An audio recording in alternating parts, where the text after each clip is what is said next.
আসসালামু আলাইকুম গাইস, সবাই কেমন আছেন? আশা করি আল্লাহর রহমতে সবাই অনেক ভালো আছেন। তো আজকে আমরা নতুন একটা ভিডিও নিয়ে চলে আসলাম। তো একটা অসহায় আপু অনেক খোঁজাখুঁজির পর আমাদের খোঁজ পেয়ে সে আমাদের স্টুডিওতে সরাসরি চলে আসছে। তো আগে আমরা তার কাছ থেকে বিস্তারিত জেনে আসি। তো আপু, আপনার নাম কি? মাইশা আক্তার। আপনি কোন ক্লাসে পড়েন? এইটে। আপনার বয়স কত? 14।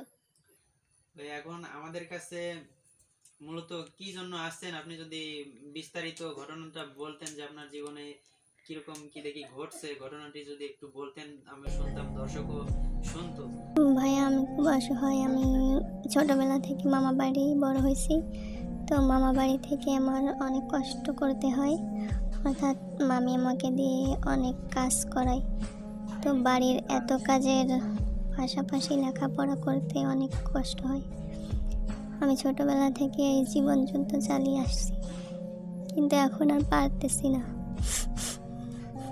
একজনের কাছে আপনার কথা শুনে আপনার কাছে আসছি যে আপনি আমার জন্য কিছু করতে পারেন কি না। তাহলে আপু, আপনি আর মামা বাড়ি থাকতে চাচ্ছেন না, তাই তো?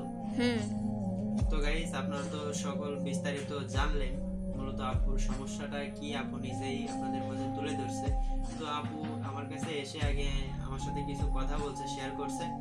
তো সেগুলো হচ্ছে আপু যেটা আপনাদের বলছে কিছু কথা আপনাদের সাথে শেয়ার করছে যে আপু মূলত তার মামা বাড়ি আর থাকতে চাচ্ছে না। তো আপুর বয়সটা এখানে কম। তো আপনারা ভিডিওটি করার মূল উদ্দেশ্য হচ্ছে আপনারা যদি কেউ আপুকে হেল্প করতে চান বা আপুর কেউ দায়িত্ব নিতে চান তাহলে আমাদের সাথে যোগাযোগ করুন, আমরা এই ব্যবস্থাটা করে দিব। তো অনেক অসহায় আপু, অনেক অসহায়, আমাদের কাছেও আসছে অনেক কষ্ট করে। আমাদের অনেকে একজনের কাছ থেকে খোঁজ পাইছে, তারপরে আমাদের ঠিকানাটা বের করতে ওনার অনেক কষ্ট হয়েছে। তো যাই হোক, সব মিলে অনেক কষ্ট করে আমাদের এই স্টুডিও পর্যন্ত উনি আসছে। যার কারণে আমরা একটা ভিডিও করে আপনাদের মাঝে তুলে ধরছি। তো আর আপু যাতে লেখাপড়াটা মূলত কিছুদিনের জন্য চালিয়ে যেতে পারে, তার জন্য আমাদের পক্ষ থেকে সামান্য কিছু দিয়ে আমরা সহযোগিতা করতেছি।